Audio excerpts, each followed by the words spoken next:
Osmanthus wine tastes the same as I remember. But where are those who share the memory?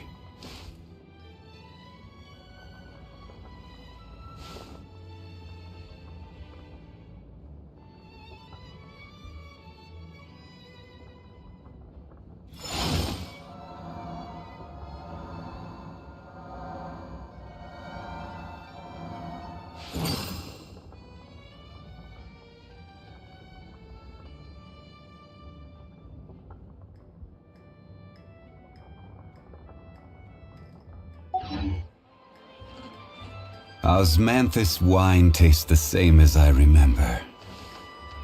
But where are those who share the memory?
Let's end this now!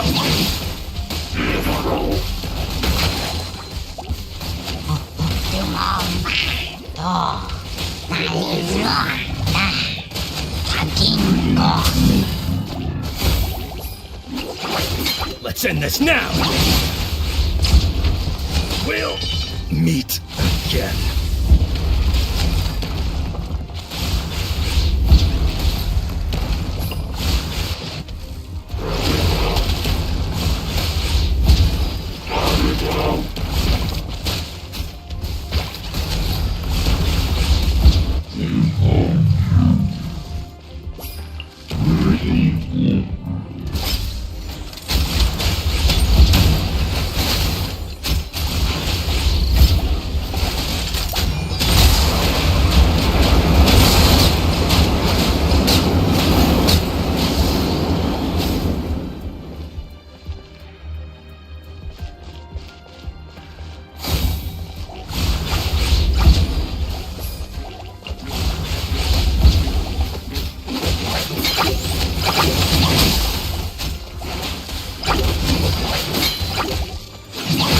We'll meet again.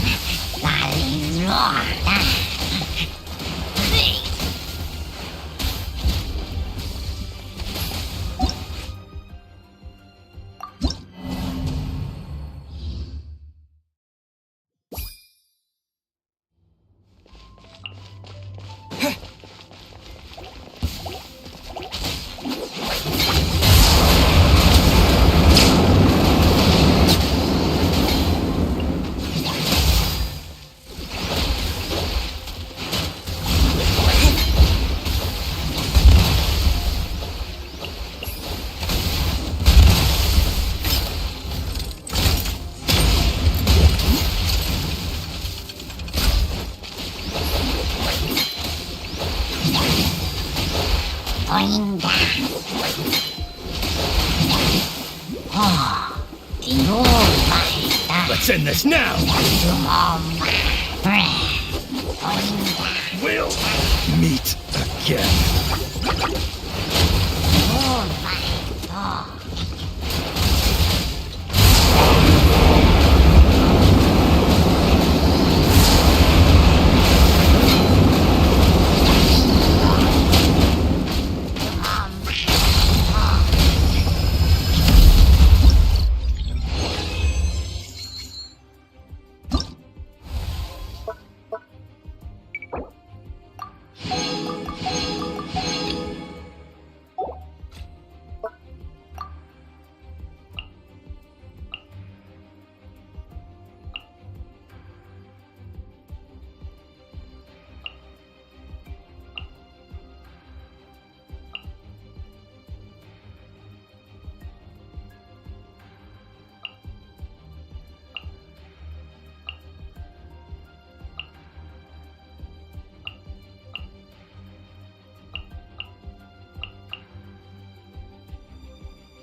This will do!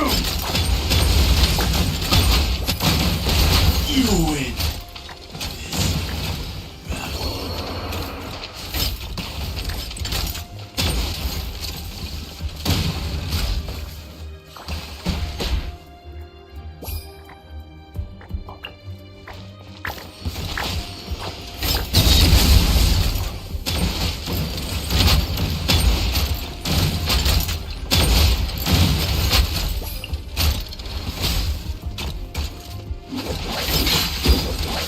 Let's end this now!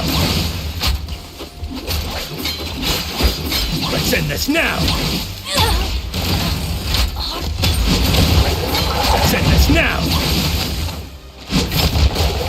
We'll meet again. We'll meet again.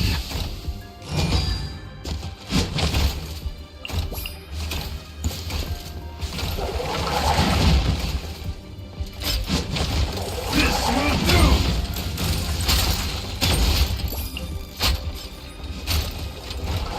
This will end you!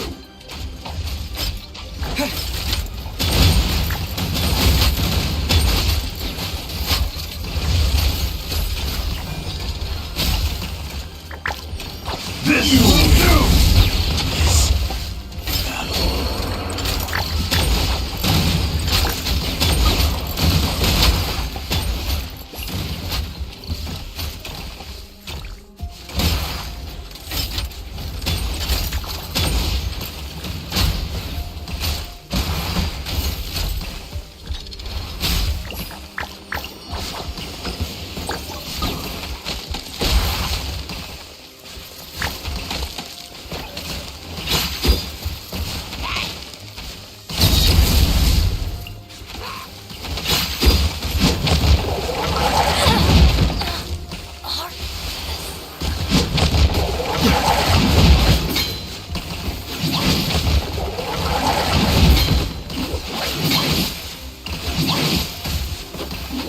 This will end you!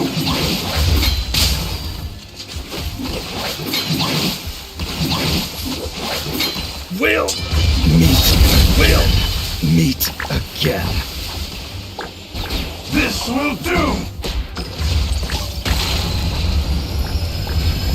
You win!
Fry!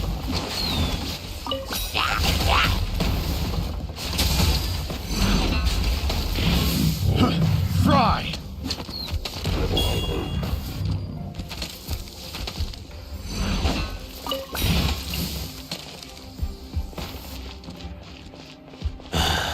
When will I finally... Treasure. Where's the treasure? When will I finally make my fortune?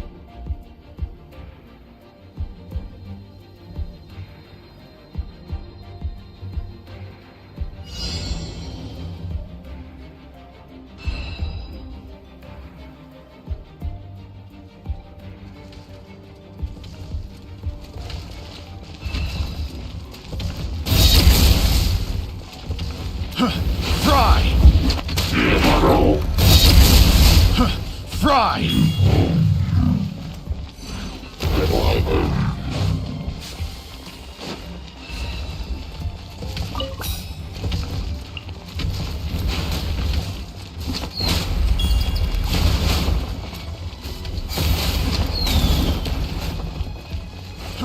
Fry!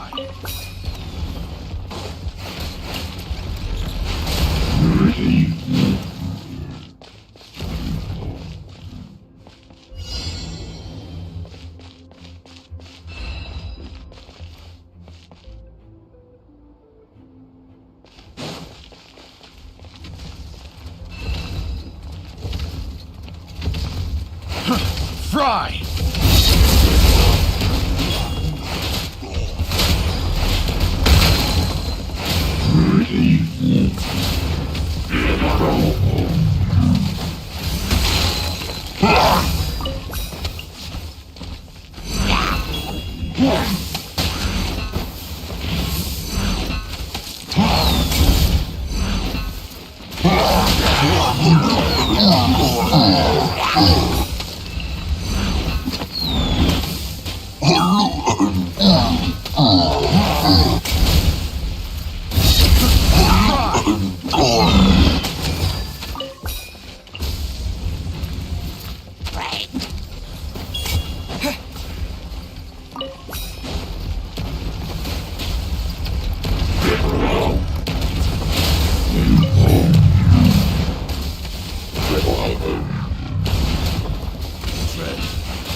Where's the treasure?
Fry!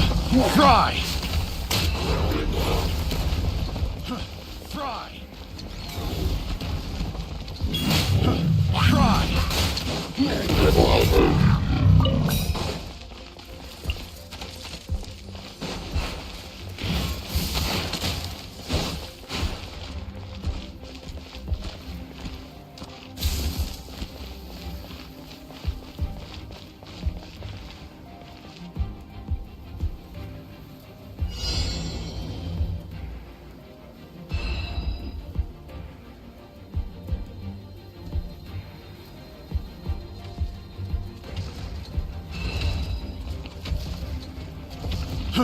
Fry!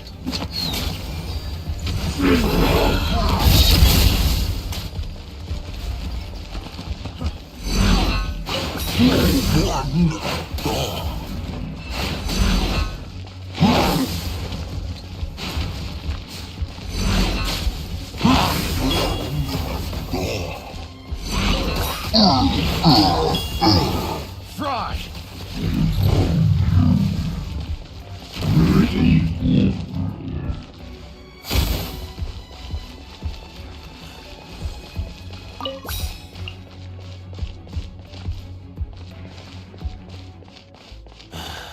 When will I finally make my fortune?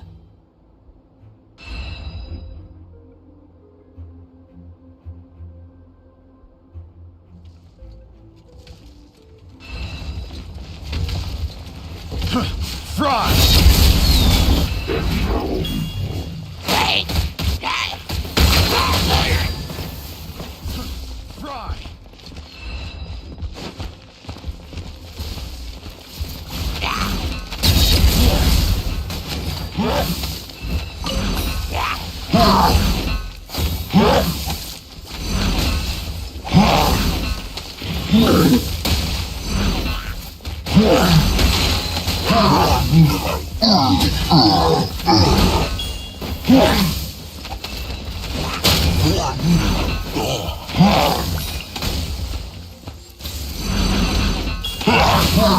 Fry!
Right.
Fall before me!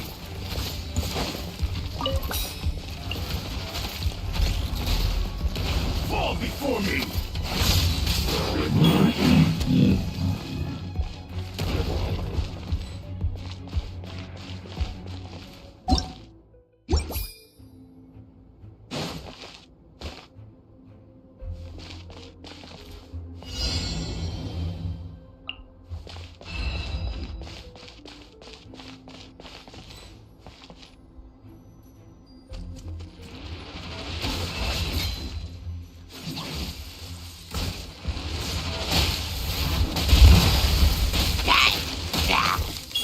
Fall before me!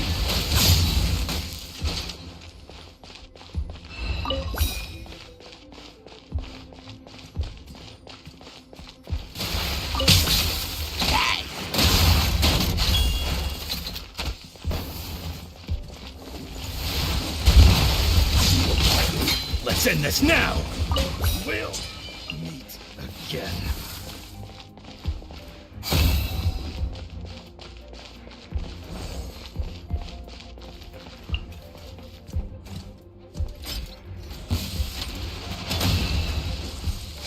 You win this battle.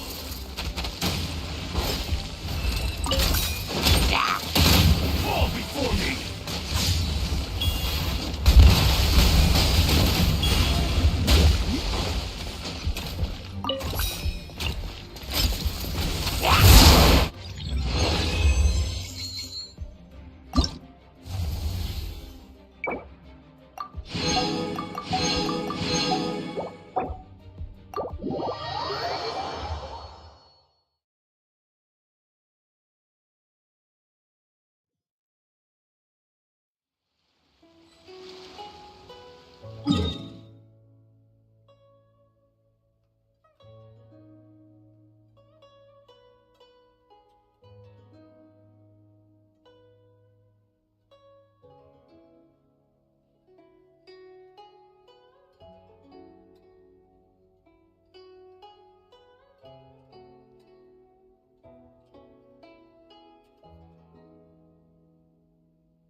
Boats are made for transferring commodities back and forth, and those that come across Lior tend to stay a while. So it is where many things come to settle.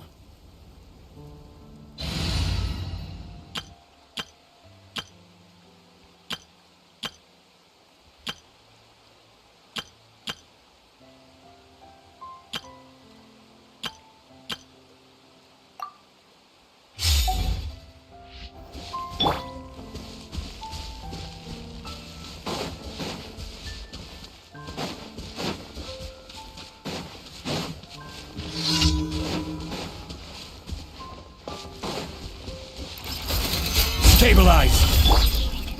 Pull in! Bam! Ha! Oni coming through!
this order. Stabilize. Advance! Attaboy! Bam!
Ad Astra Abyssosk.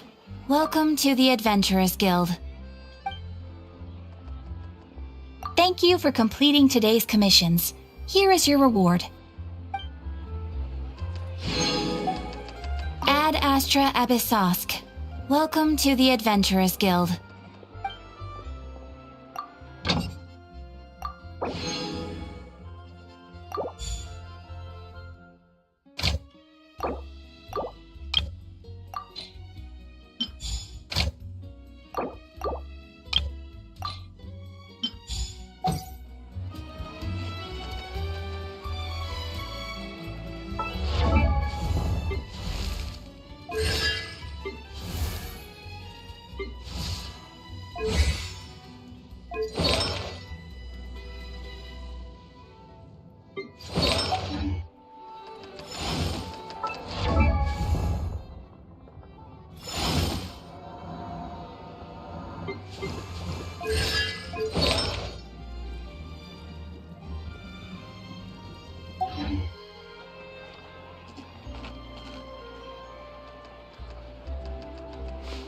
There'll be an extra fee for that.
Every journey has its final day. Don't rush.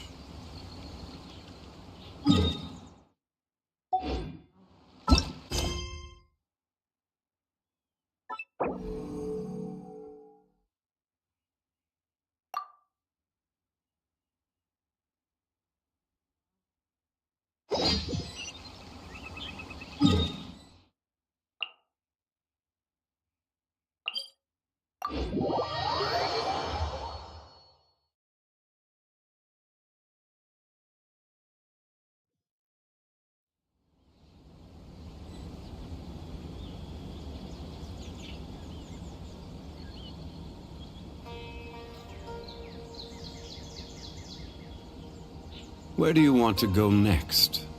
If you'd like to see Liyue's tourist spots, I have a few references.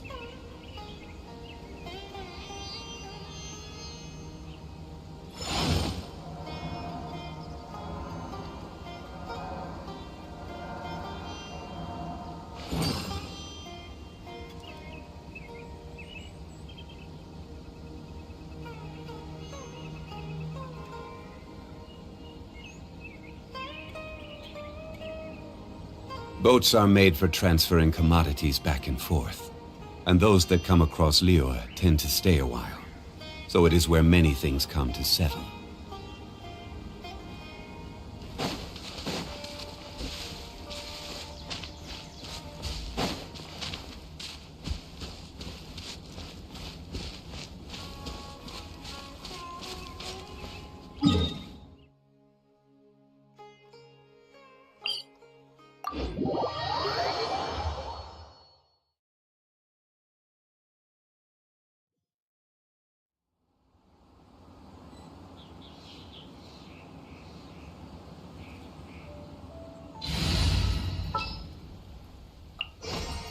There's still a long...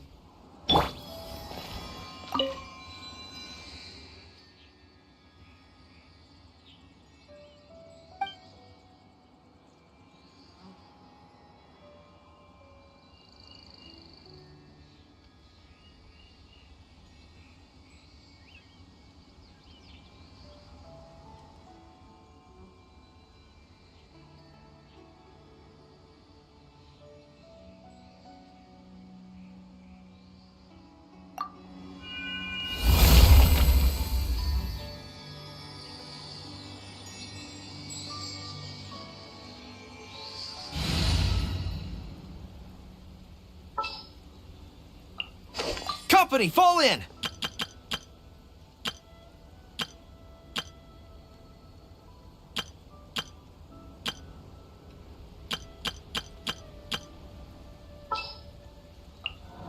Sure.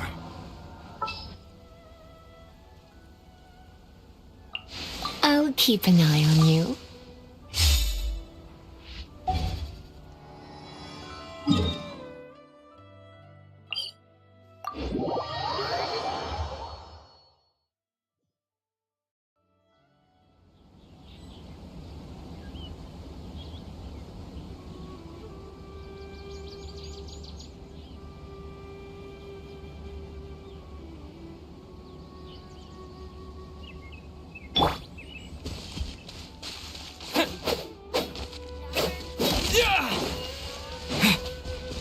I pray all vision.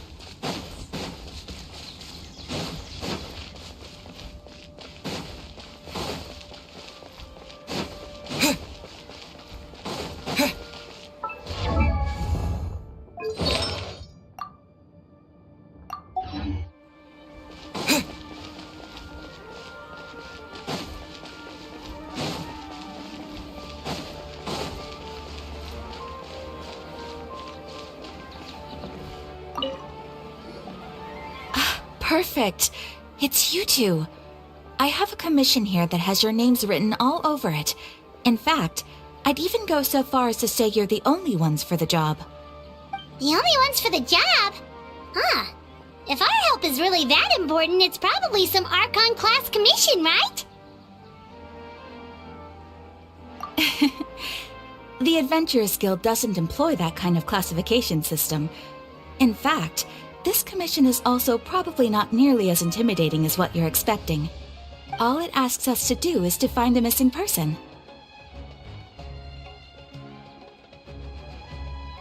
Huh? Then why did you say we were the only ones for the job? I came across this commission while reviewing our backlog not too long ago. It seemed simple, but our records indicate that over a dozen successive efforts to complete it have all ended in failure, despite attempts by several accomplished and renowned adventurers. With the reputation of the Adventurers Guild and the performance of the Sumeru branch at stake, it's in our best interest to assign this commission to the adventurer with the highest completion rate over the past few years. Well, that's us for sure.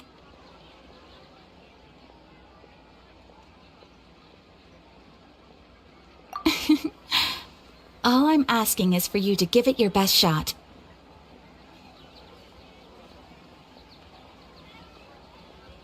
If it proves to be beyond your capabilities as well, I'll talk to the commissioner about canceling the commission.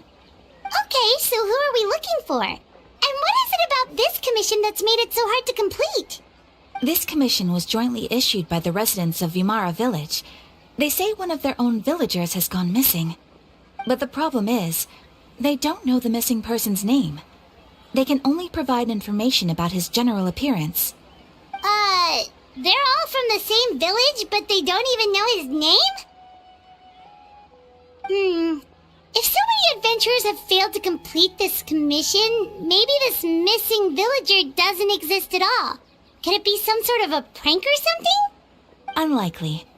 Several villagers came by to issue the commission, and judging by their appearance and tone of voice, they seemed incredibly sincere. It certainly didn't seem like a joke to them. Besides, putting up a commission requires a processing fee.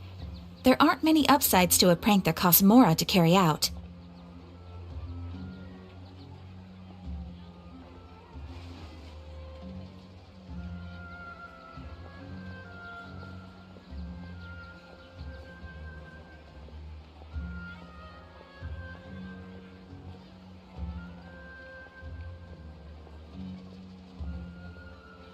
In any case, it would probably be best to go to Vimara Village and ask around first.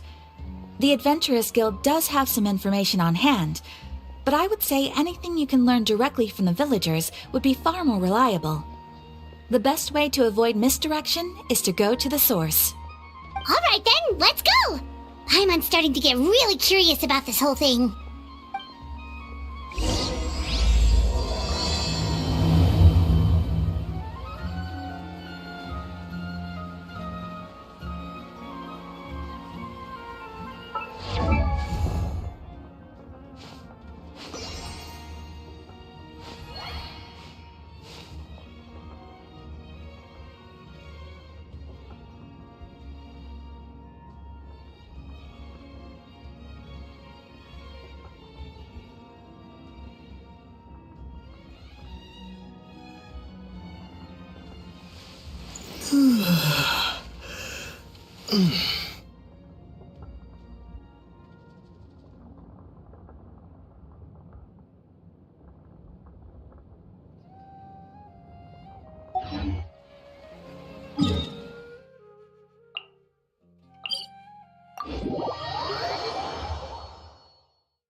Sometimes you just need to give up an unrealistic dream.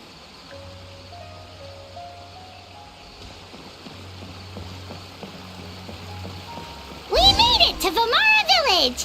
Why don't we talk to some of the villagers to learn a little bit more about the missing guy? If this commission is really as challenging as Catherine made it out to be, we're gonna need to carry out a very detailed investigation. Options.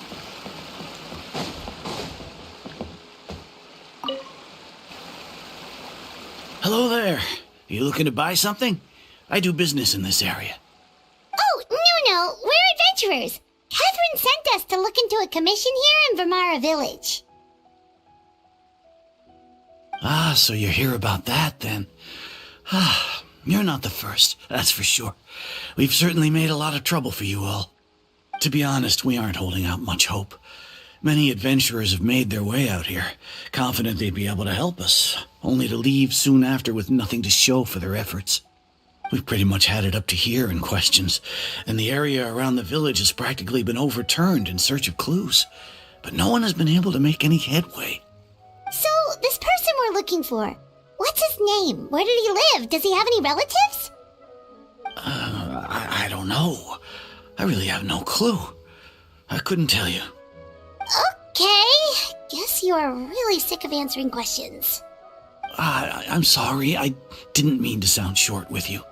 I was actually just giving you my answer to your questions. I know it may seem like we don't have anything to offer by way of information, but I promise you, we all have a very strong impression of him. When you live in the same village as someone, you develop a lot of memories together, you know? We just don't know the specifics. Maybe we did at one point, but that information is long gone by now. At least that's what everyone in the village seems to think. We've all exchanged what we know, and that was the only logical conclusion. All right, specifics aside then, what kind of person was he? Young guy, in his early 20s probably. Incredibly kind sort of person, always willing to lend a helping hand. I'd chat with him when I didn't have any customers. I even saw him stick out his neck for others on more than one occasion. Very interesting guy, that one. Now that you've started talking about him, you don't seem nearly as down in the dumps as you did before. Seems like he left a pretty good impression on you. But of course, everyone in the village is pretty fond of him. We wouldn't have issued that commission otherwise. There aren't many young people like him nowadays, so genuine and pure. To think that he just up and disappeared one day. I just hope nothing bad happened. Could he have just moved away without telling anyone? No, he's not the type to leave without saying goodbye. And anyway, moving away without being seen by a single person in the village, there's no way he would have been able to manage that. Huh. All right, thanks for the information. We're gonna go ask around some more.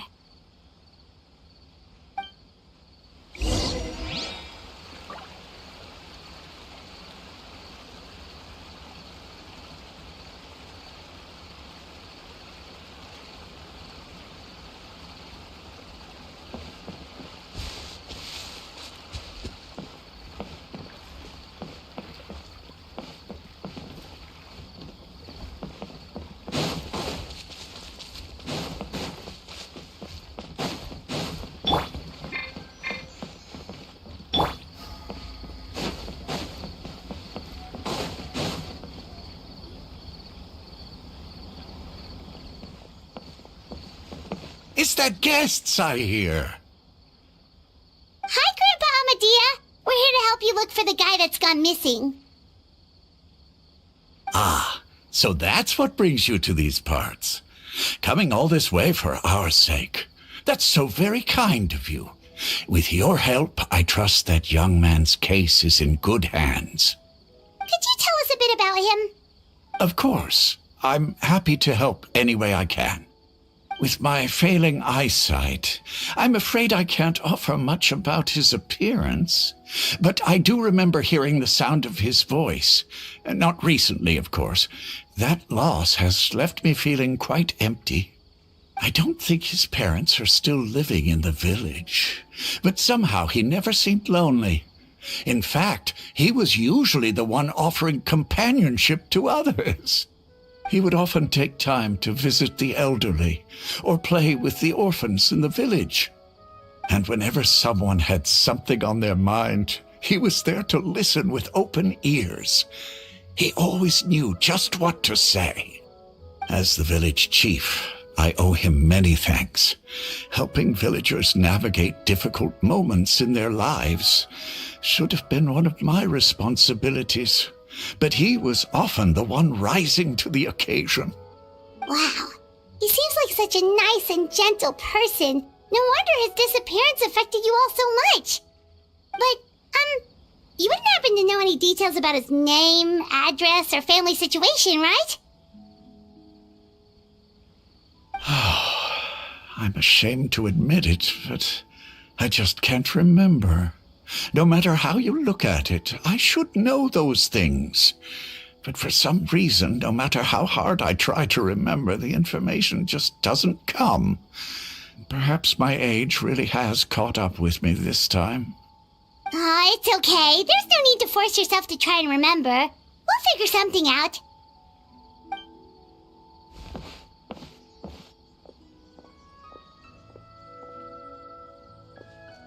Well, Traveler, what do you think? Paimon thinks so too. Like, the name thing. It's so weird that no one remembers his name. And nobody has been able to tell us anything about his family or where he lived. It's like this guy's been erased from reality or something.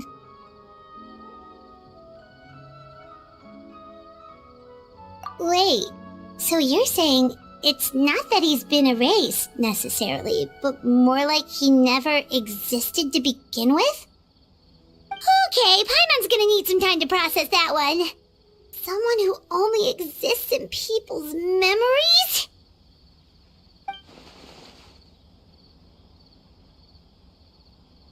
You two are the adventurers who just arrived, right? You're here for the Vamara Village Commission? Yep, sure are. We were just looking into the case.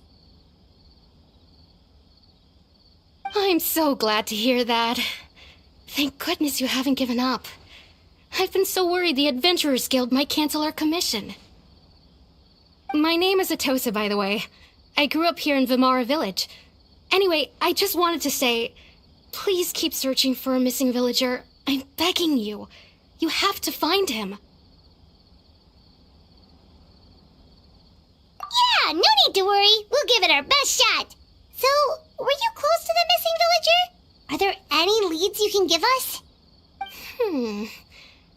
I'm not sure this counts as a lead, but follow me. There's a place I'd like to show you.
Is this the place?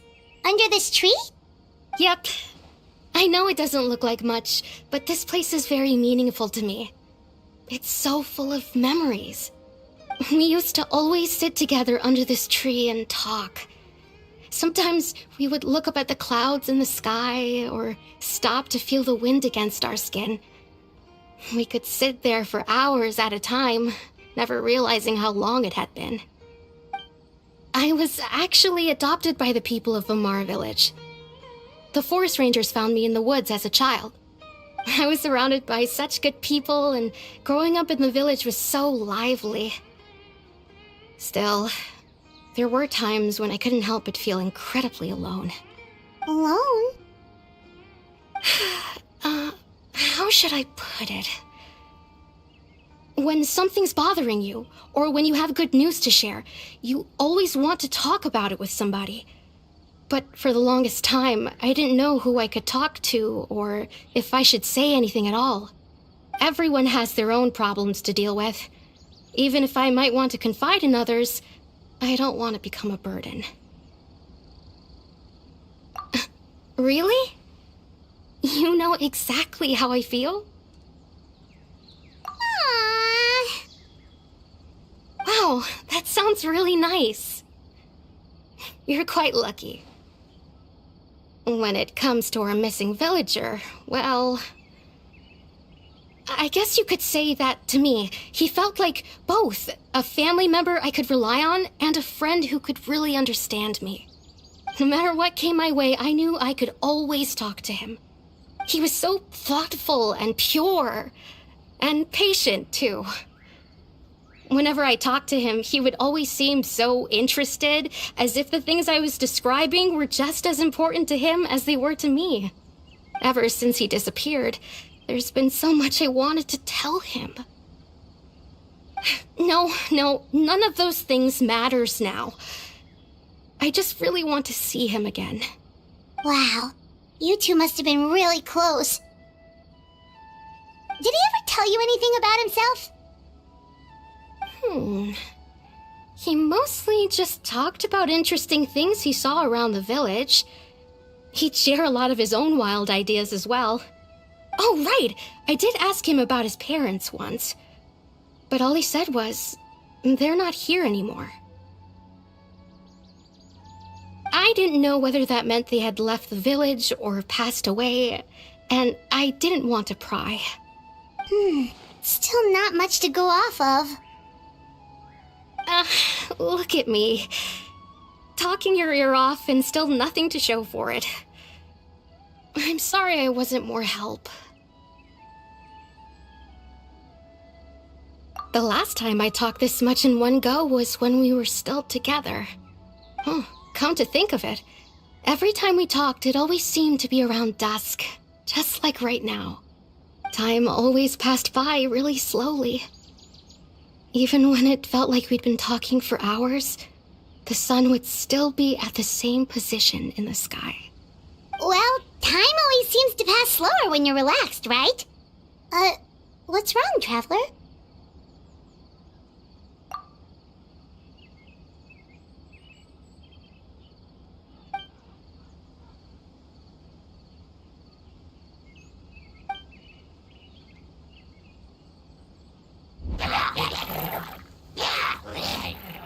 Hey, look at those hilly trails over there. Doesn't it seem like they're acting a little strange?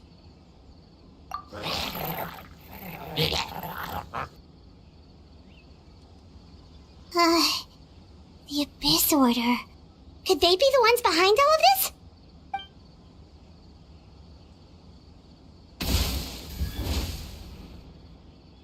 Uh-oh, we've been spotted! Quick, get ready to fight!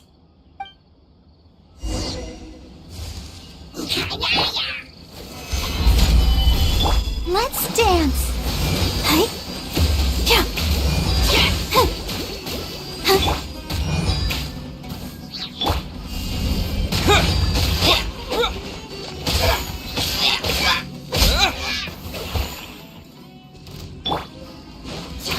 Order guide you. Try not to enjoy this too much. Gather. Yeah.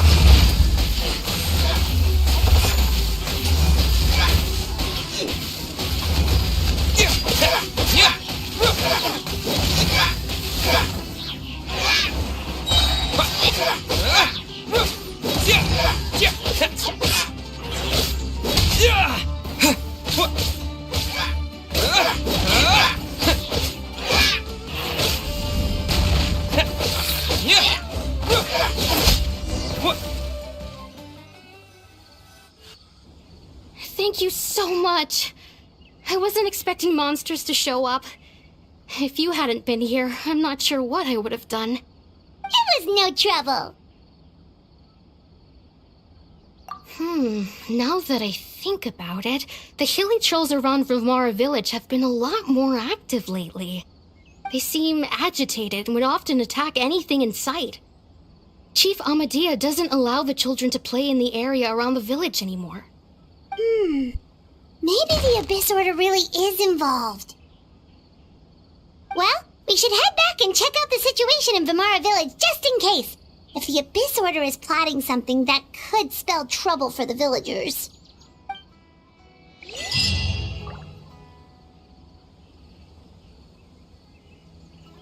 Wait a second. That person... It's Dainsleif!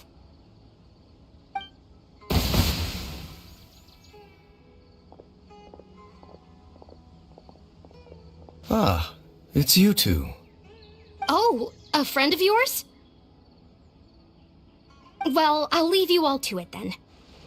I should head back to the village and check up on Chief Amadea and the others anyway. Well, see you later. Yep, see you later, Atosa!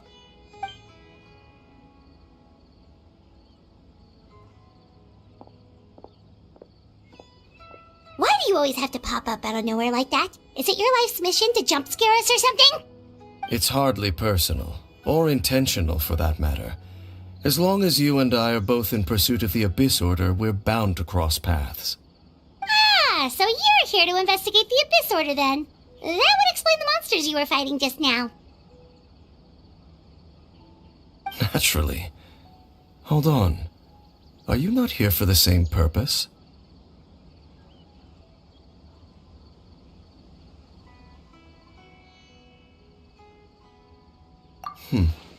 No matter.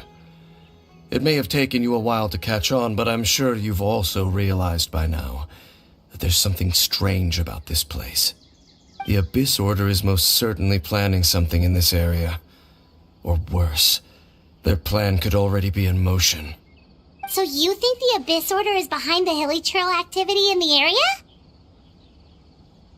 As things stand, I highly doubt that is their primary motive. I would imagine the increased hilly trail activity is merely a byproduct of whatever it is they're really trying to accomplish. Still, the hilly trail activity is causing a lot of problems for the people here. We should stick around for a while and protect the village, don't you think? The best way to protect them is by figuring out what the Abyss Order is truly planning. That is how we prevent further tragedy. And you shall have them. I never intended to hide anything from you. Don't worry. There should be ample time to talk.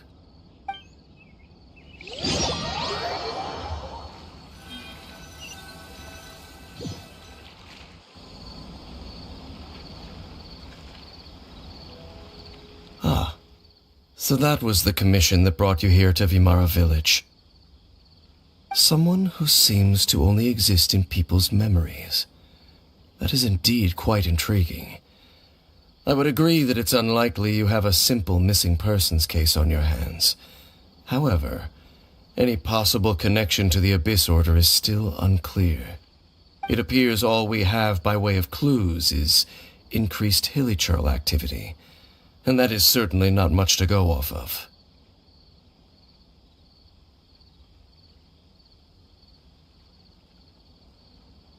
Right! That mysterious voice he heard in his sister's memory. The one who called himself a sinner. Who is he?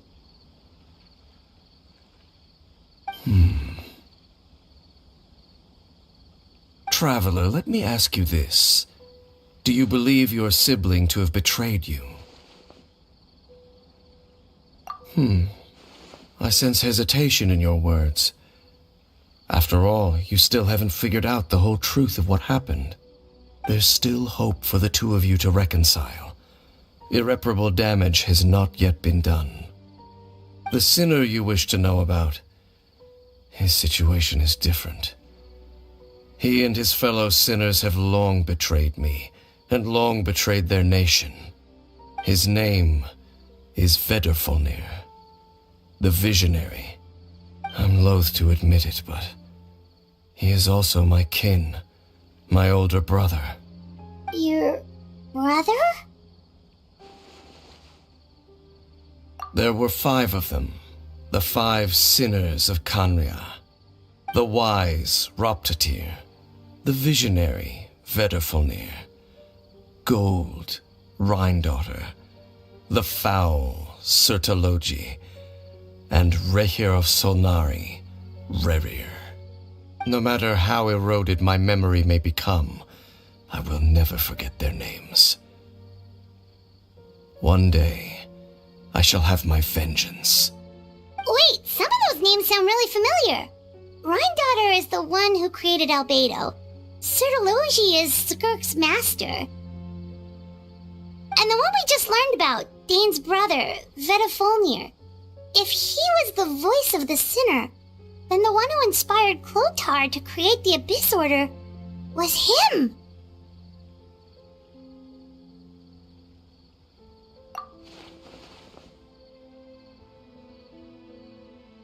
They were once people of great esteem in Khaenri'ah, those who carried the hopes of the nation. They were the best of their peers, outstanding in their respective fields. 6 of us, together. We should have been the ones to prevent the disaster, the ones to stop the Vinster King from continuing to rock the foundation of the world. Yet, deep within, the 5 of them craved something more. They could not resist the call of the Abyss, and divided among themselves a power that could destroy the world. So they became sinners, but also transcendent beings, each in possession of world-shattering power. And when the cataclysm occurred, not one of them stood up in defense of their nation. Not one came forward to prevent the tragedy, and for that, they shall never have my forgiveness. Indeed, if they are not stopped, the day is sure to come when they will also betray the entire world. Of course, as I said, I never intended to hide anything from you. So, Dane, what have you been looking into all this time? I've continued to investigate the questions surrounding the Loom of Fate. It's been quite some time since the initial operation was launched. By retrieving the eye of the first field tiller, we were able to stop part of their plan from coming to fruition. Oh, Paimon remembers! Weren't they going to use it to corrupt Osial and make a god or something? Indeed. However, it's obvious that was just some sort of technical experiment. The eye was integral to their plan, yet somehow, despite failing to obtain it, they've skipped the experimental phase and found some other way to keep moving forward. There are many signs pointing to that effect. What should we do? It's not too late, is it? Our most pressing concern is to determine the purpose of the Loom of Fate. From there, we'll be able to deduce the Abyss Order's true objective. Based on the intel I've gathered so far, I suspect the Loom of Fate is related to the ley lines in some way. The ley lines? Traveler, you were able to observe your siblings' memories last time, yes? I believe that was due to the fact that the ley lines in that area were unstable. My recent investigation has shown that Abyss Order activity in a particular area is usually followed by a series of issues with the ley lines. Wait, then our commission here in Vamara Village, the person who seems to exist only in people's memories, could it be connected?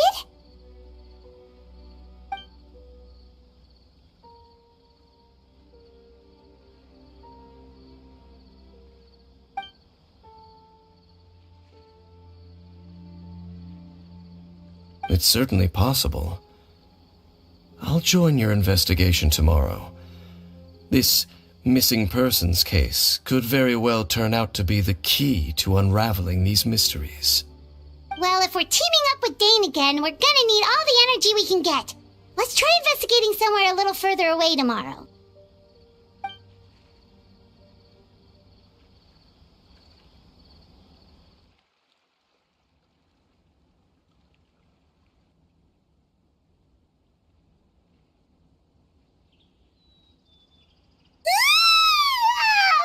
So tired.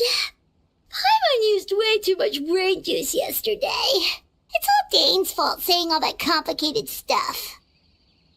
Well, let's go find Dane. We've got a lot to do today.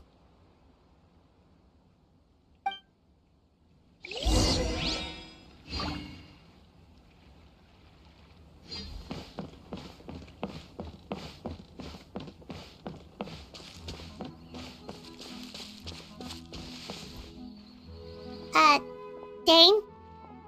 Hello, Dane? Why are you just zoning out over here?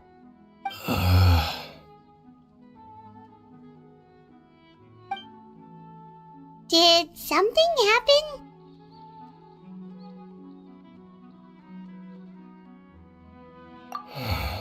The missing person from your commission. Could you describe them to me? Oh, young guy? Early 20s?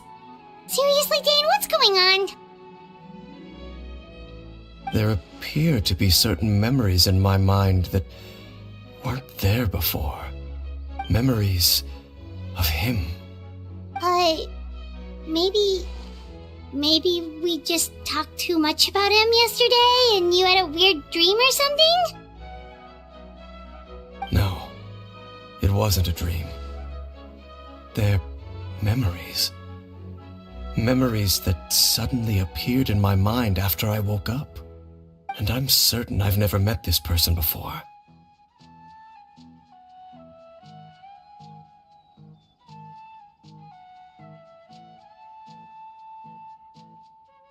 I remember handing him the eye of the first field tiller. What?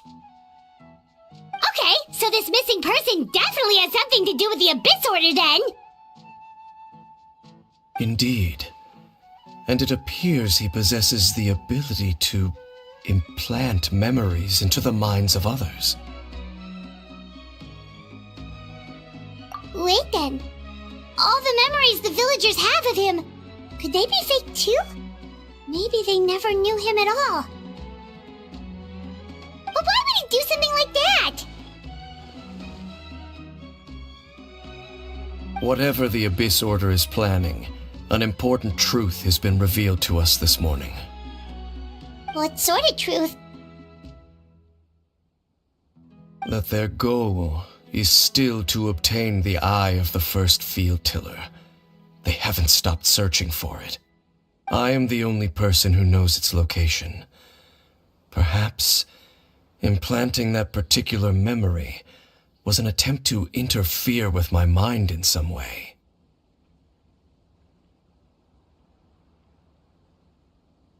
Your concerns are not entirely unfounded. I don't believe the Abyss Order is capable of altering reality like that just yet. However, considering their single-minded pursuit of the Eye, I would say an equal level of caution is in order on our part. Come with me. We must check whether the Eye is still in our possession. Oh, so you're going to take us to where you hid it?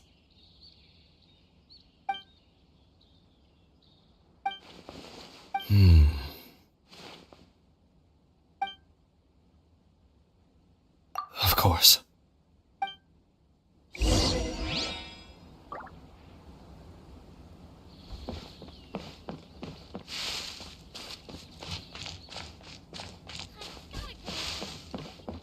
There's a lot of great stuff here. Don't miss out.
So you hid it way out here?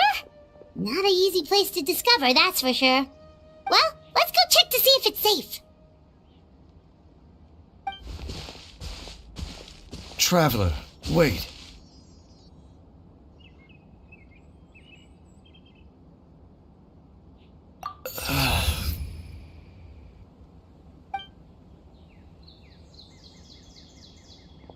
We've no time to lose. Let's head inside.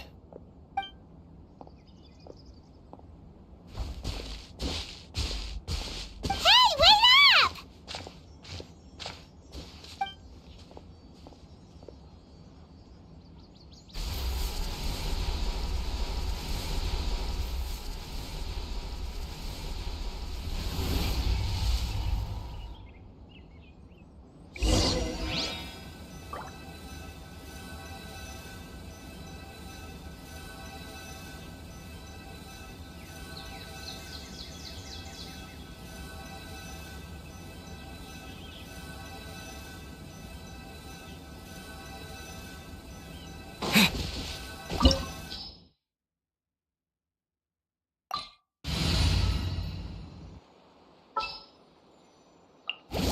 I can't wait any longer!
Stabilize!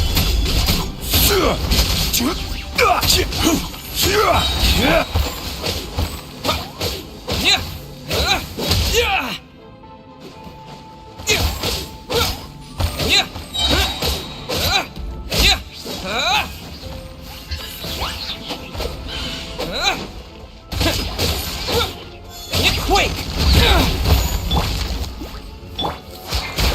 Solidify!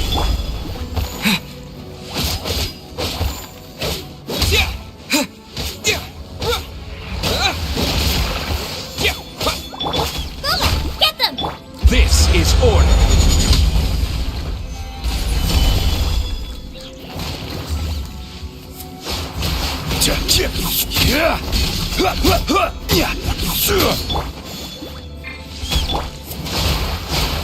Gather!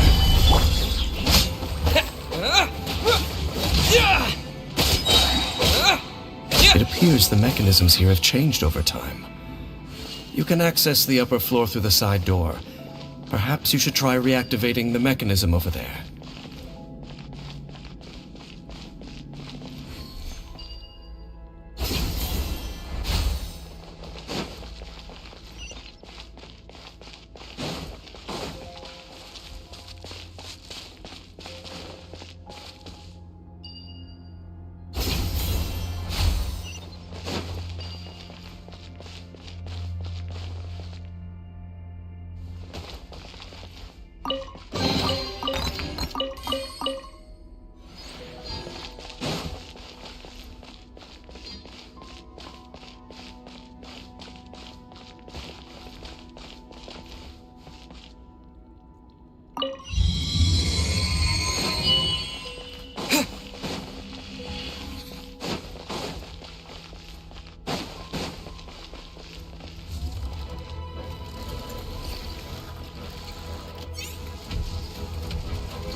To dust!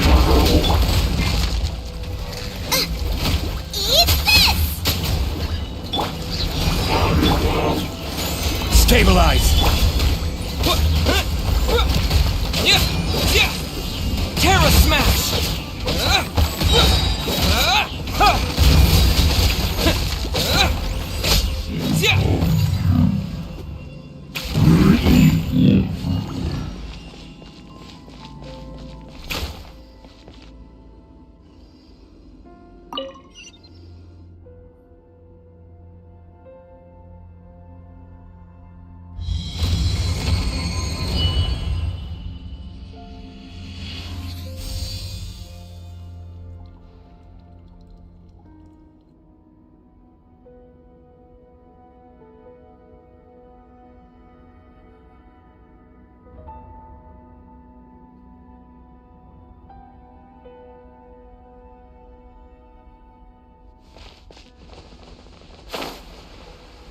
Make sure all the runes are pointing in the direction indicated by the light. That should unlock the mechanism.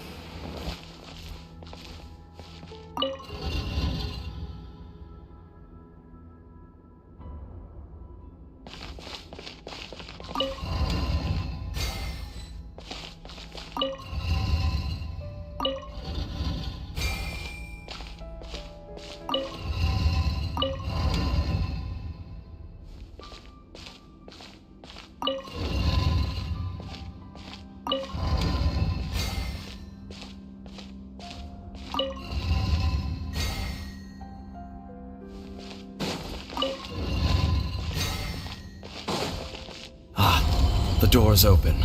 Let's go. Our destination is just up ahead.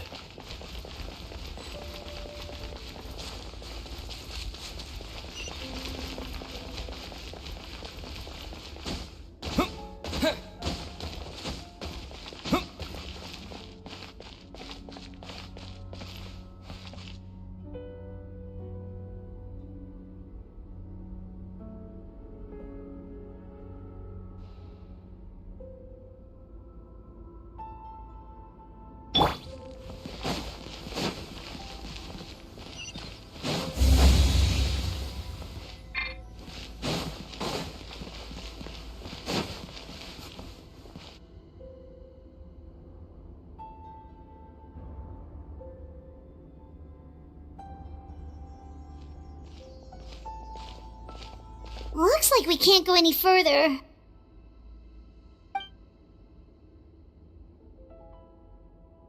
Be on your guard. I sense the presence of the Abyss. It's the Abyss Order! They're here! Foolish mortal!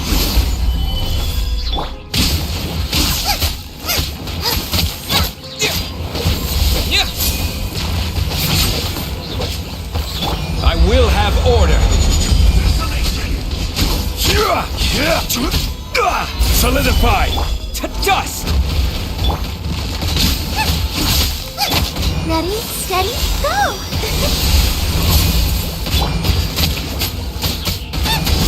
Cold suffering! Nice and spicy! Stabilize.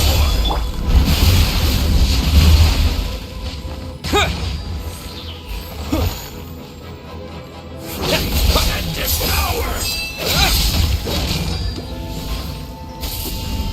Terra Smash. Mortal!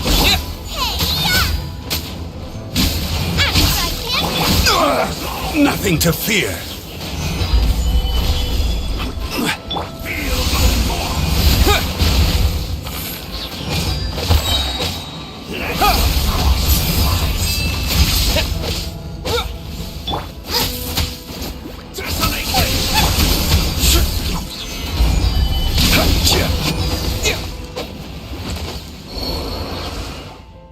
Just as I suspected.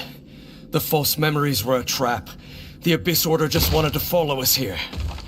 Now that they're in the vicinity, we should have a chance to see... Dane? What's wrong? Can you feel that? There's been a disturbance in the ley lines. It must be the work of the Abyss. Wow, you must be really sensitive to that sort of thing. Paimon doesn't feel it. You too. Do as I say. Use that mechanism over there and leave this place.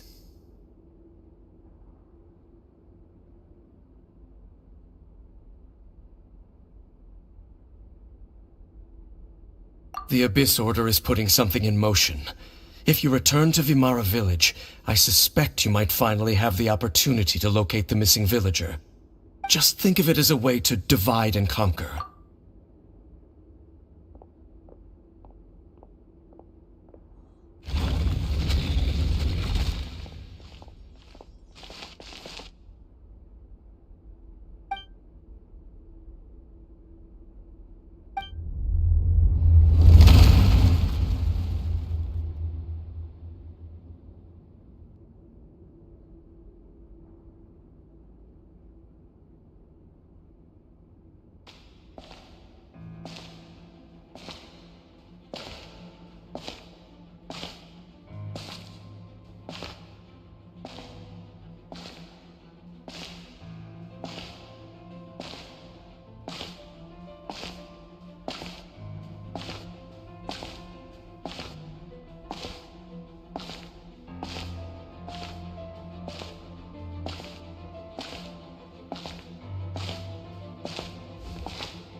I knew going along with your trap would be the only way to meet with you face to face.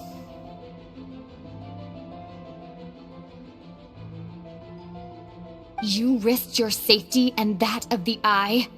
That's quite the gamble, Dainsleif. But I believe that I am the one walking into a trap laid by the Twilight Sword. So you came here all on your own? What about those followers of yours? When the Twilight Sword is prepared for battle, any army I could send would only be marching to their doom. Better that I face you alone. I know you must have a lot to say, but if it's a conversation you want, you'll have to defeat me first.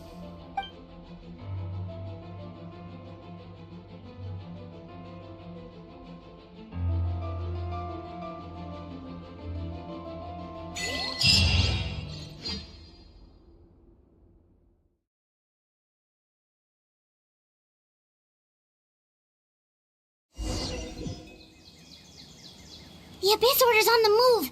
The ley lines are all out of whack. We better hurry back to Vimara Village and see what's going on. Hey, look at those hilly trails over there.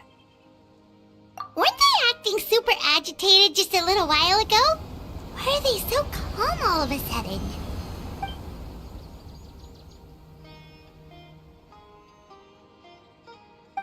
In the New World, they bade farewell to the shrouded sun.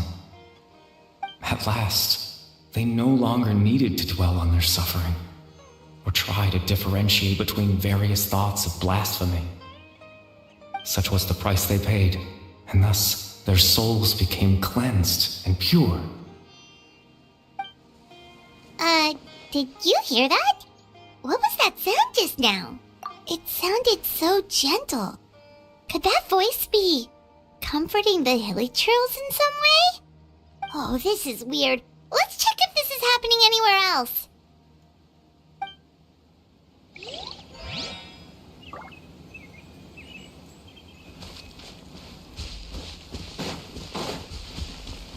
Looks like the same thing is happening over here too.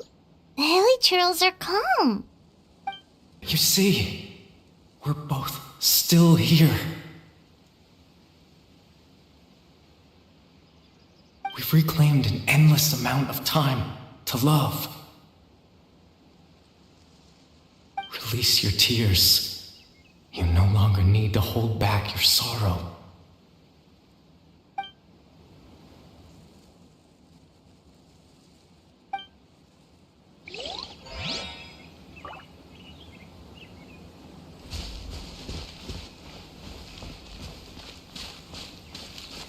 Over there. It looks like they're sleeping. In the end, he whispered softly.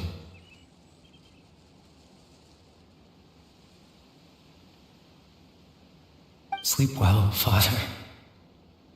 Sleep well, my beloved people.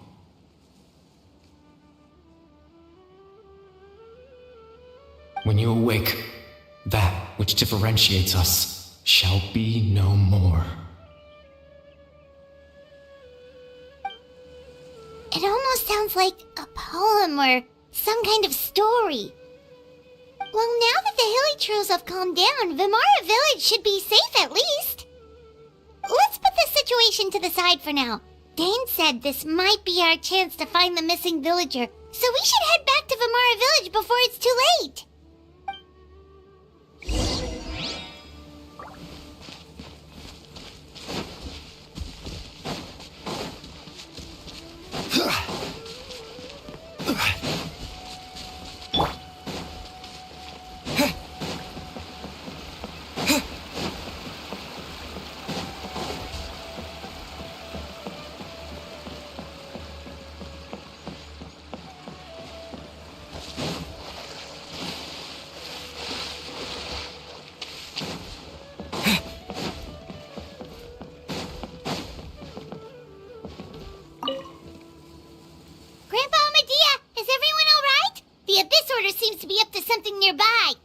The Abyss Order?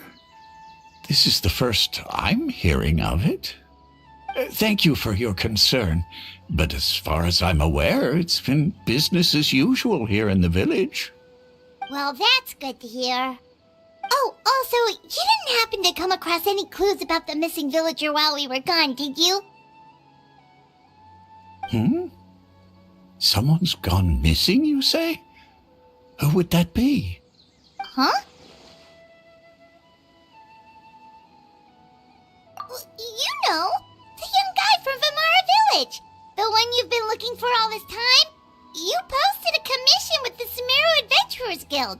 That's kind of the whole reason we're here, actually. Your missing persons commission. Ah, I do apologize, you two. I hope I'm not worrying you too much. I'm sure it's just my age making me forgetful again. At least right now, I can't seem to recall whatever it is you're referring to. Perhaps you should try asking someone else. But how is that? All right. Thanks for your help, Grandpa Amadia.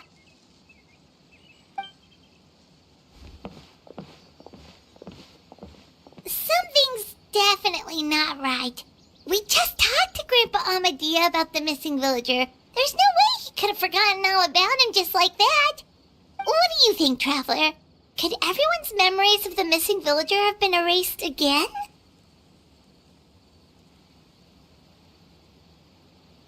You're right.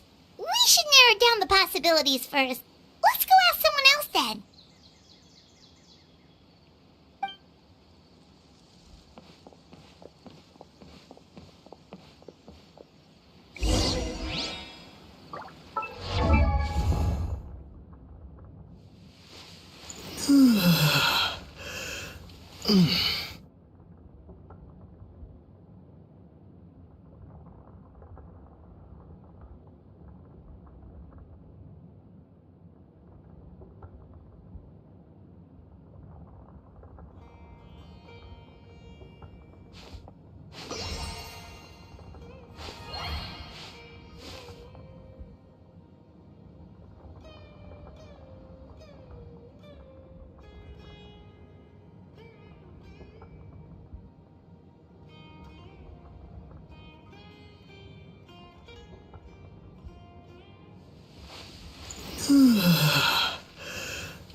Physiology is so much more interesting than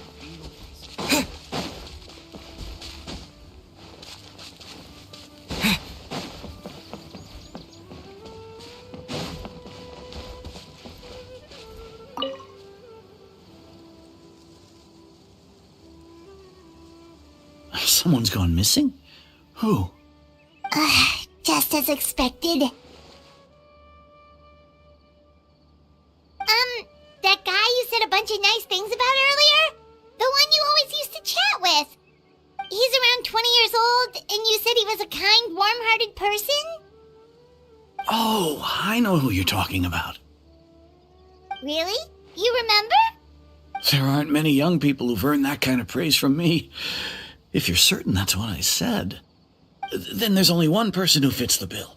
No doubt about it. But why'd you say he's gone missing? Yeah, I just saw him leave the village. There was someone else with him, too. They couldn't have gone far.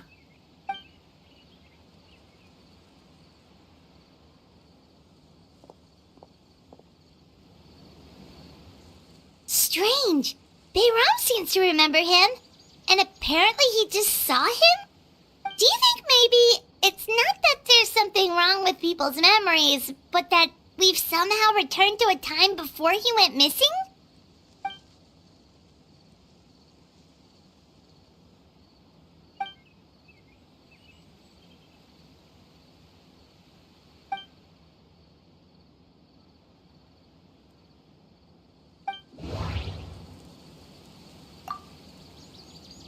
If we really did travel back to a time before he disappeared, that could explain why the villagers said he hadn't gone missing. If this person only exists in people's memories, maybe we're in someone's memory right now. Just like what happened with Greater Lord Rukadevada, no one remembers him, because there's been a change in people's memories. No, Bahram still remembers him. He just forgot. Right! Paimon totally forgot about the ley line disturbances. We're in someone else's memory. Just like how you entered your sibling's memory last time. That would also explain why we seem to be at a time before he went missing. It's a memory after all. Right. If he's someone who only exists in people's memories, then we're finally on the same turf. But didn't Bayron just say that he saw him leave the village with someone? Where should we go look for him? Who knows how long this ley line disturbance is gonna last? We might have a good idea. That'll help us narrow things down. We pretty much figured out that the missing villager has the ability to... Right! That! Could we try to figure out more about him using what we know of his ability? Like, does it maybe leave a trace that would somehow give him away?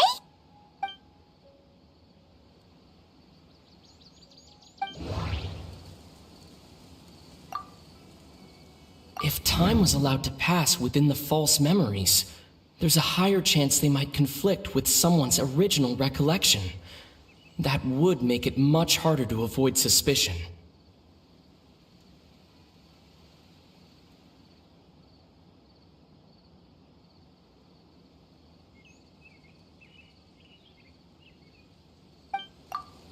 All the memories seem to be set in or near Vimara village, but I'm still not sure if they're restricted to this location.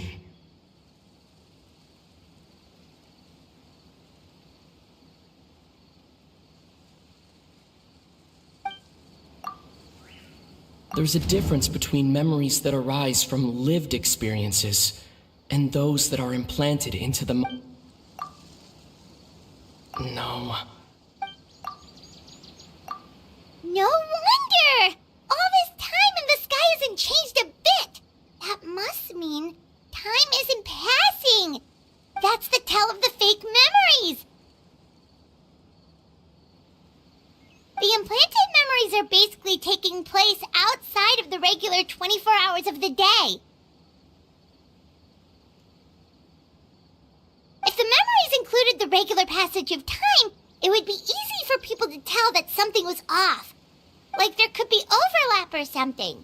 People might start to wonder why they remember doing two different things at the same time of day. That's why he makes sure the memories take place at a specific moment in time rather than over a period of time.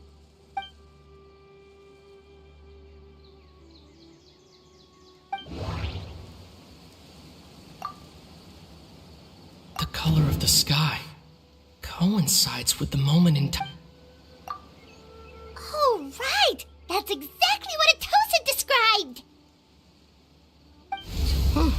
to think of it, every time we talked, it always seemed to be around dusk, just like right now. Time always passed by really slowly. Even when it felt like we'd been talking for hours, the sun would still be at the same position in the sky. Yep, that has to be it! This is definitely Atosa's memory. Yeah, that's where they'll be!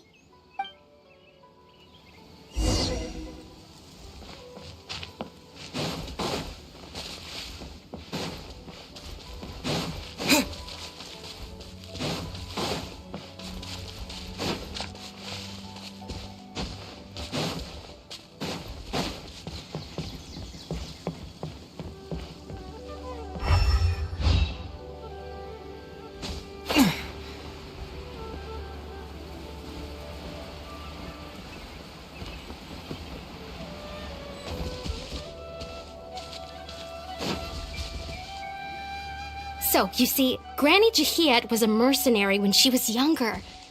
She just talks like that out of habit. She's not trying to scare the children on purpose. Oh, there I go again. Always talking about my own things.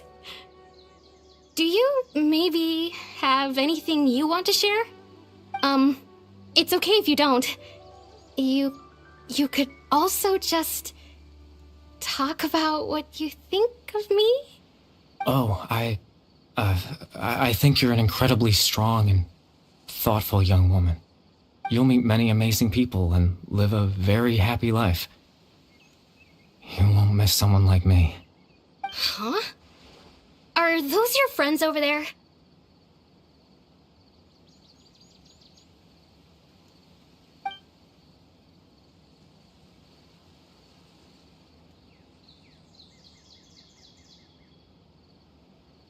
Oh, right! This version of Atosa hasn't met us yet! Friends? I guess you could say that. It must have taken them a lot of effort to find me. So, I should see what they need. I'm sorry, Atosa. We'll have to continue this conversation another time. Another time, huh? Yeah, okay. I'll head back to the village then. Talk to you some other time.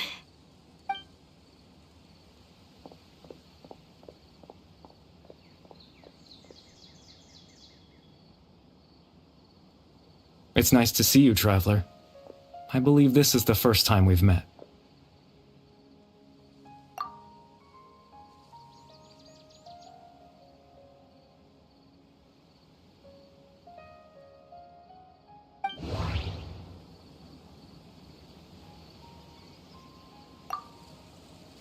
Born into abject sorrow, he shall now become the loom of fate.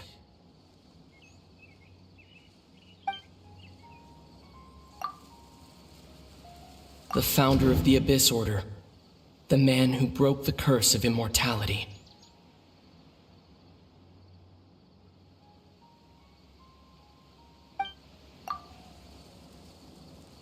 Dane's brother, one of the 5 sinners of Conria, the one who stole the power of the Abyss.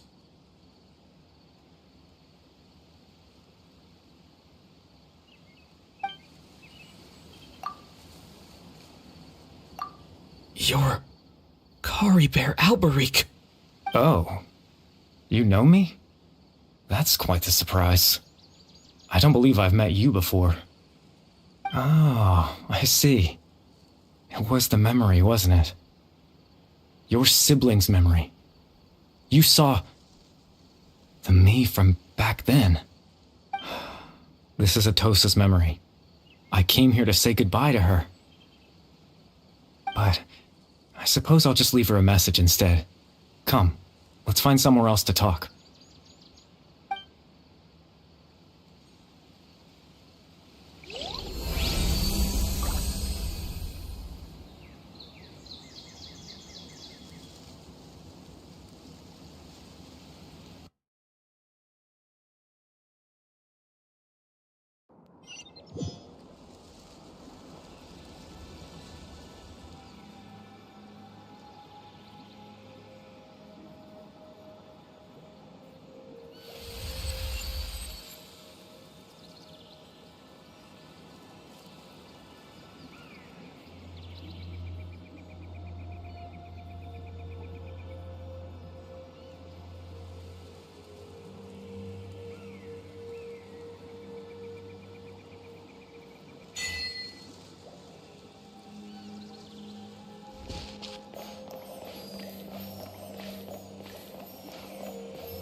I suppose you could call it the realm of my consciousness.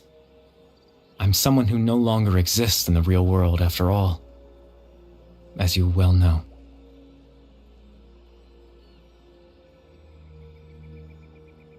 It's nothing. I still have enough strength to play the part of a good host.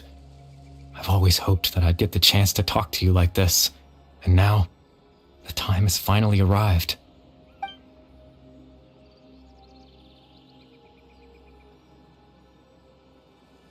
Extreme sorrow and pain, hope and regret coursing through your veins, and a degree of abyssal power that defies comprehension. Father told me that once I possessed all those elements, I would become the loom of fate, but despite his intentions for me, I never truly became the loom of fate. I was merely used as a means for its construction. In truth, I died the moment I set everything in motion. The person you see before you now is nothing but a remnant of consciousness left over within the loom of fate.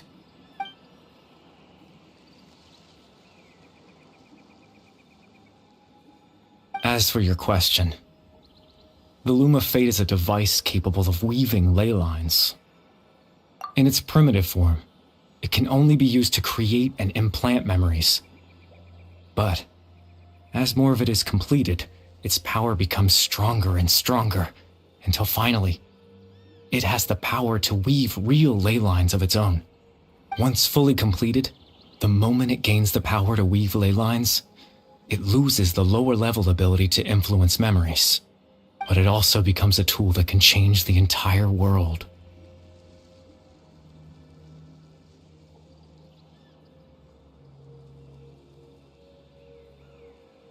Yes, I have the ability to control the loom in its semi-completed form. I suppose you can think of it as a form of compensation. After all, its existence cost me my life.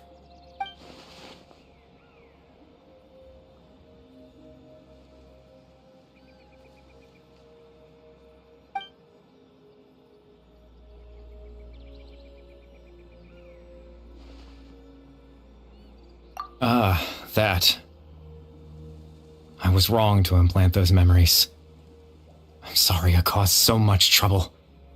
Not only for everyone in the village, but for you as well.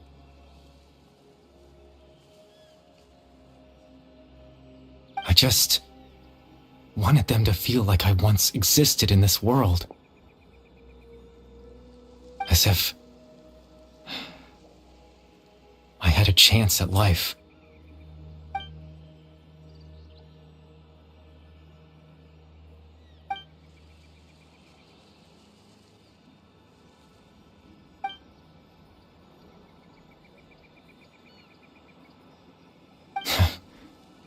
What you must be thinking. Why would I do something so meaningless? But I just couldn't accept it. I had to know what it would be like if I had my own life. What kind of person I would be. What other people would think of me.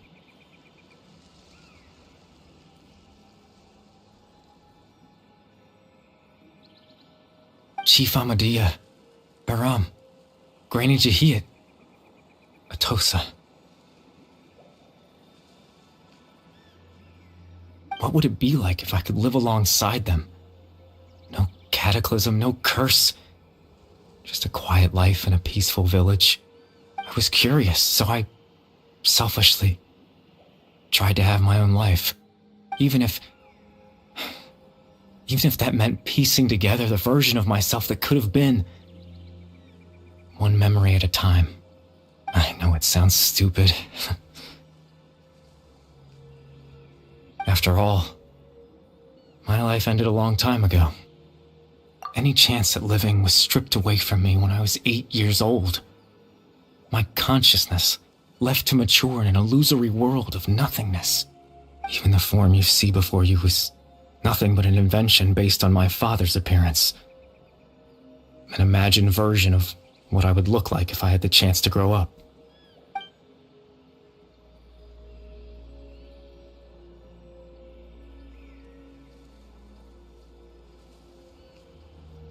I know. But there's nothing I can do to make them find me. If I could exist in the real world, I would return without a second thought and surprise them with the suddenness of it all. But, well, that's not possible for me.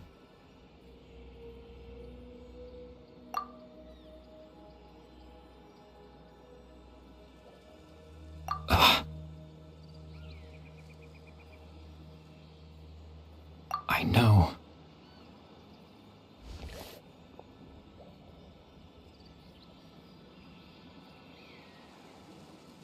Captain Dainsleif. Twilight Sword, you mean? No need to meet up with him. Things should already be settled on his end. Exactly. As someone who could only exist in people's memories, the fact that I'm able to talk to you in my consciousness like this can only mean one thing. The Loom of Fate has already been completed.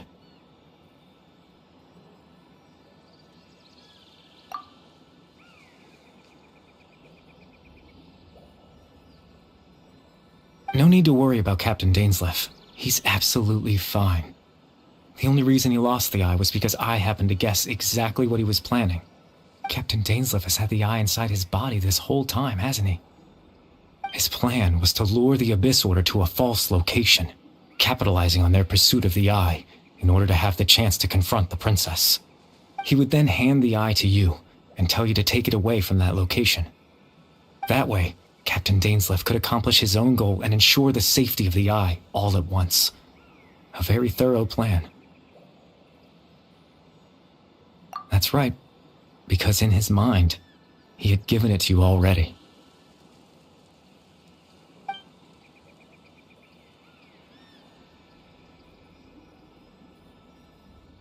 Before you two entered that false location.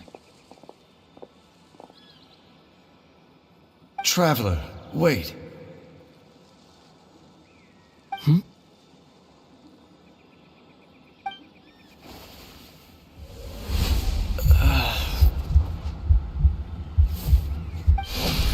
We've no time to lose.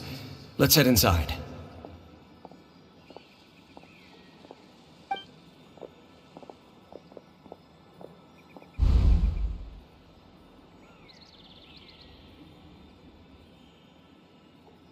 That was when I implanted the memory of him handing you the eye. Given the tense situation at that time, Captain Dainsleif failed to notice anything out of the ordinary, and took that memory to be real. I'm sorry, Traveler, but I needed the Loom of Fate to be completed. And to do that, we had to retrieve the eye.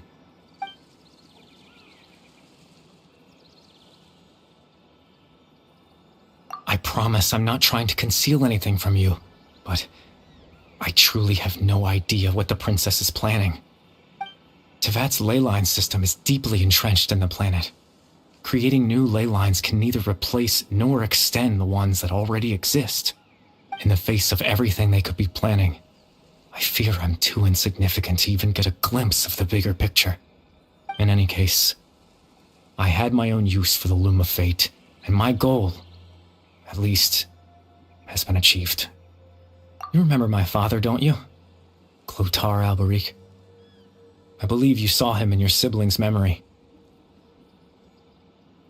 After he used the power of the Abyss to restore consciousness to my hilichurl form, I suffered from an indescribable level of mental anguish.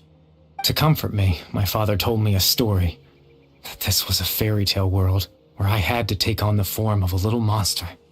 That story managed to dispel my fears, even if just for a moment.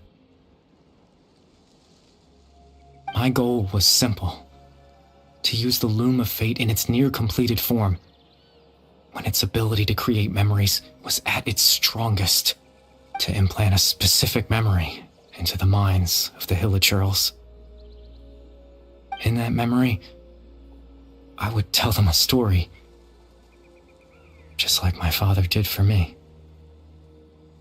It was a story of fairy tales and love. But more than anything, it was the story of us.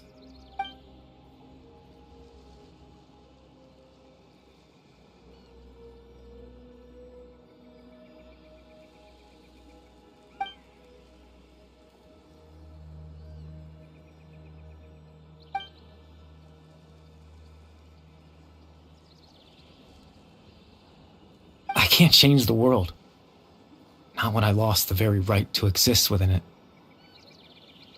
Implanting those memories, that was the most worthwhile thing I could offer. All that's left of my existence is a wisp of residual consciousness tied to the loom of fate. In truth, that trace of my consciousness should have dissipated long ago.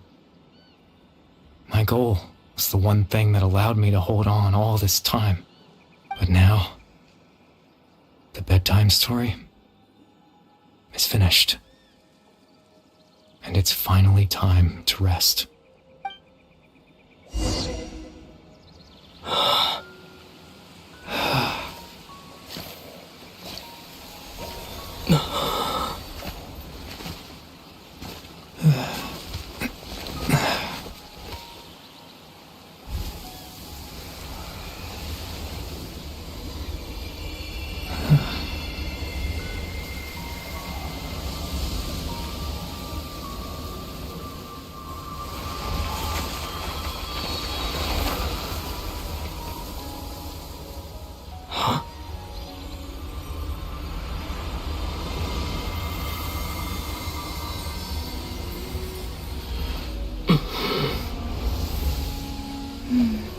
Looks like I was too late to see Kari Bear one last time.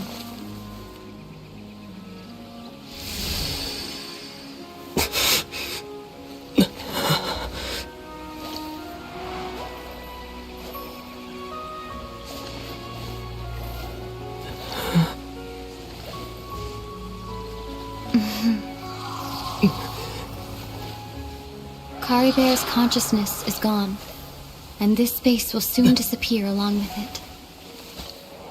Neither of us belongs here. That's why we're not tangible. Were that not the case, I'd love to hug you too. Well, how about a conversation?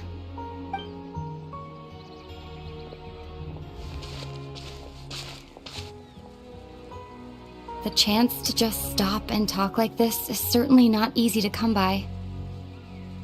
Wouldn't you agree?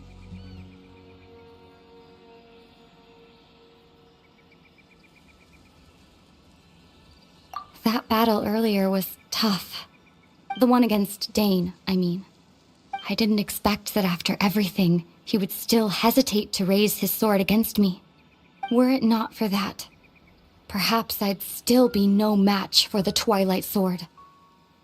Even after 500 years.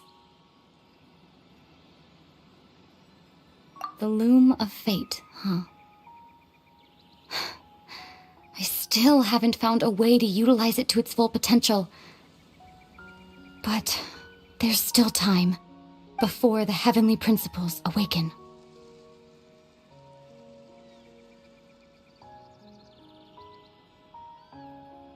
Yes, for 500 years now, ever since the cataclysm in Conria, there's been no sign of activity. Not long ago, you witnessed the Hydro Archon destroy her divine throne. Yes? Such a flagrant disregard for the rules, and still Celestia took no action.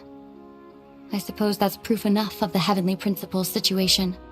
However, the Heavenly Principles will awaken. We just don't know when that will be, or what might trigger it. You could say that. Just look at Kari Bear.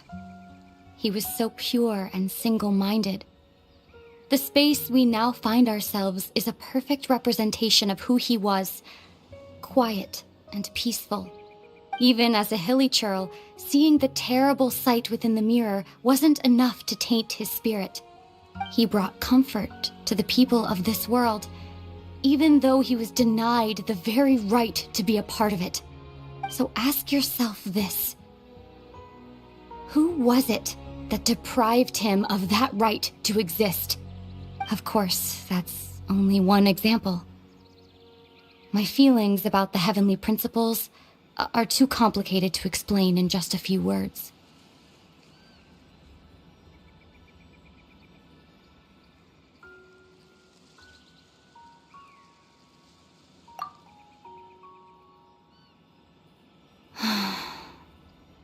Aether?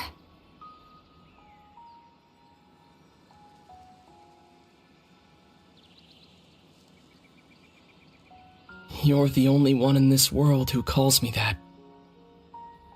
There's so much I wanted to ask you, but for some reason, I'm not interested in asking those questions right now. There's just one thing I have to ask. One thing I could never understand. Why? Why can't we continue our journey together?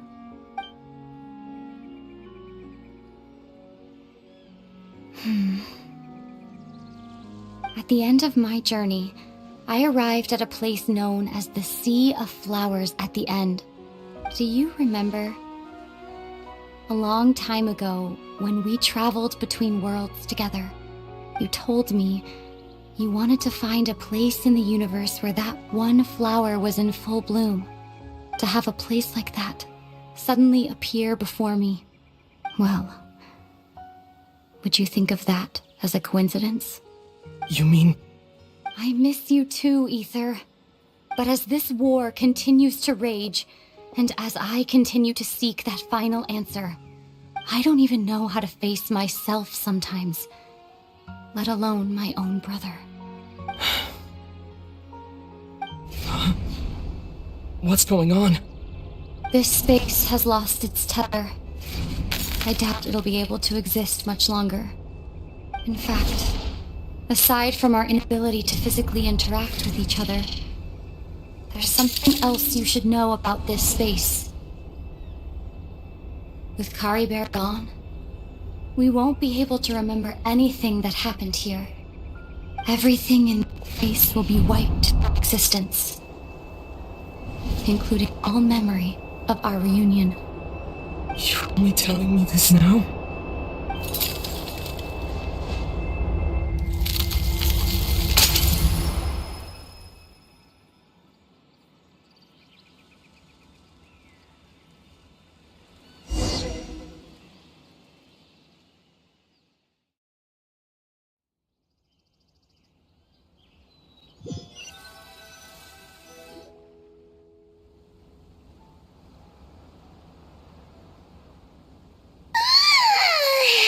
Still so sleepy. Paimon's head feels all fuzzy. Oh, Paimon woke up a little earlier than you, so Paimon will fill you in. The villagers said that they saw us sleeping near the village yesterday. They couldn't wake us up no matter how hard they tried, so they decided to just bring us back here. Oh, and Dane came by just now. It looked like he was injured. He didn't say anything, though. Just made sure that you were all right and left. Kinda seemed like he had a lot on his mind, but that's Dane for ya.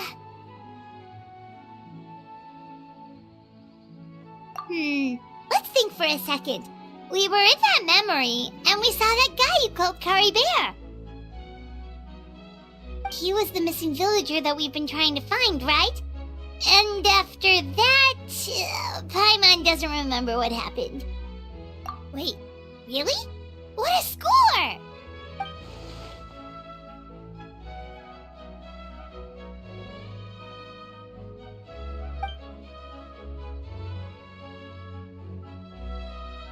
Well, what happened after that?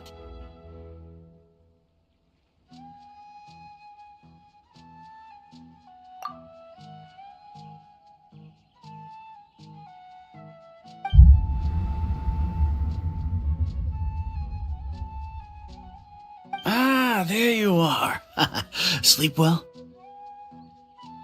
Bayram, you sure seem happy. Did something good happen? Something good? Huh. Wasn't anything good or bad, I'd say. It's just that, well, the village organized another search party yesterday. It didn't feel right to leave all the searching to the adventurers. So there we were, searching away, when suddenly this one guy said it all came back to him. According to him, one day around dusk, he was passing by this one tree outside the village, and he saw our missing villager. There he was, sleeping under that tree all by himself. His parents came a little later to wake him up, and they all left together. It looked like quite a happy family, apparently. And after that, well, we all started to feel like that really is what happened. Kind of strange that we forgot all about it for so long.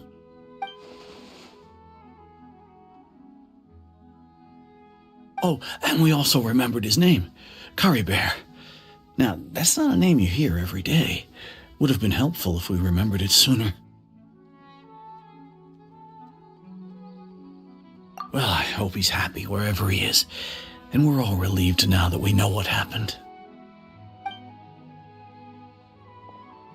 Seems like everyone thinks Curry Bear left the village. That's probably for the best. At least they have some sort of explanation now.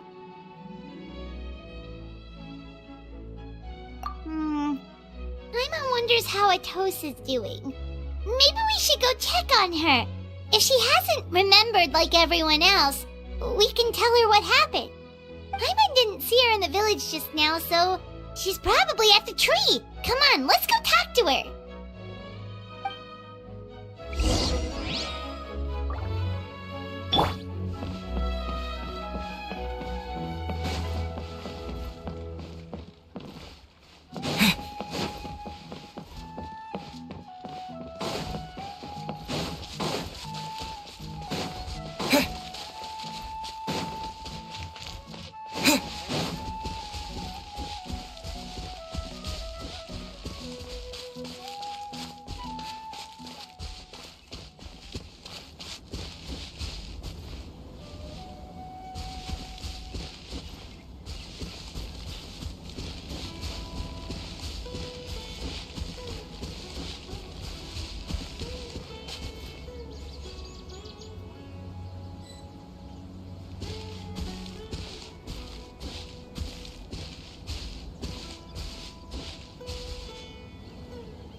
Oh, it's you two.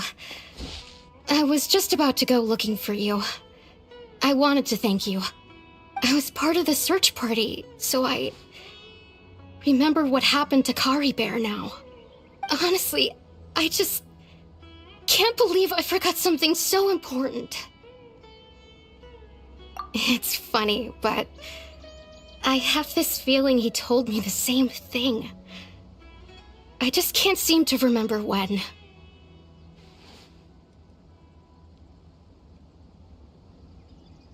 I guess it doesn't really matter anyway. Life is made up of a series of memories.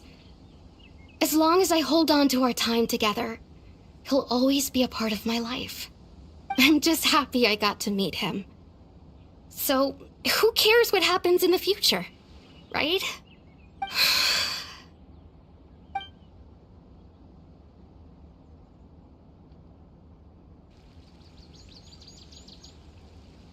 Okay, I'll admit, I'm just putting on a brave face. I was dumped, wasn't I? Otherwise, why would he just leave like that without saying goodbye? You don't need to comfort me. I'll be okay. It's just like Curry Bear said. It's the things we overcome that make life more precious. And you know, if he has a heart, maybe he'll come back and see me one day. Anyway, thanks for all your hard work, you two. I promised I'd help Granny Jahiet with something, so I should head back. Goodbye. Well, that should be it, right? Everyone's lives can go back to normal now. Oh, right! Weren't you about to tell Paimon what happened after your conversation with Curry Bear?